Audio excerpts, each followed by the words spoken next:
কিচেনের ভিতরে কিন্তু আমরা একটা অ্যান্টি স্লিপের টাইলস ব্যবহার করছি।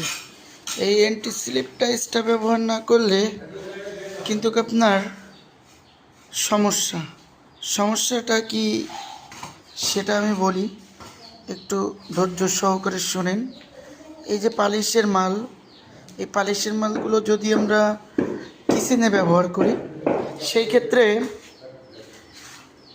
হয় কি, যখন আপনার কোনো পানি পড়বে বা তরকারি কাটবেন, এগুলোর যে একটা নালা বা পানি, তখন পা পিছলেই পড়ে যাওয়ার সম্ভাবনা থাকতে পারে। এজন্য আমরা অ্যান্টি স্লিপটা ব্যবহার করি। যদিও পানি পড়ে বা কোনো কিছু হয়, তাহলে কিন্তু পাটা স্লিপ করবে না।